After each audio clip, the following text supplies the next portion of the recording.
Hi guys, welcome back to our YouTube channel. ఈరోజు రంగంపేట గ్రామంలో ఈరోజు ఎద్దు ఇంటర్వ్యూ చేసేదానికి వచ్చాను. ఇప్పుడు మన యశు గారు ఉన్నాడు. ఇప్పుడు క్వశ్చన్స్ అడగడం ఏమంటారు చూద్దాం. ఇప్పుడు మీ ఎద్దు గురించి కొన్ని మాటలు చెప్తారా? మా ఎద్దు రోజుకి 2 లీటర్లు పాలు ఇస్తుంది. హృదయం బాగా బలంగా ఉంటుంది, హార్ట్కి మంచిది. మన ఆవు గొప్పలు పొందింది, బాగా పలకలు 3 మాటలు ఎత్తుకుపోయింది. సైజు మనకు బుల్లెట్ సైజు పెట్టింది. ఒకసారి ఏమో సైకిల్, ఒకసారి నచ్చుతాను. కేరళలో ఎప్పుడైనా వదిలినారా?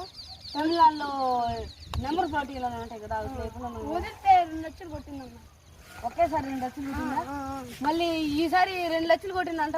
ఇంకా రంగంపేట పండగలో ఇంకా ఎలా కొట్టిందో, ఇంక పండగకి వైసీపీ పలక కట్టాలంటున్నారు. ఆ పలక తప్ప ఇంకేం కట్టరంట. ఈసారి మీ ఊర్లో వెళ్తారు? రంగంపేట. దీని ముందు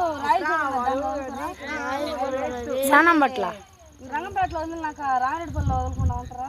రామిరెడ్డిపల్లిలో వదిలినారా? ఎన్నిసార్లు పలికి ఇస్తున్నాడా? 5-6 సార్లు ఎత్తుకొని వచ్చింది.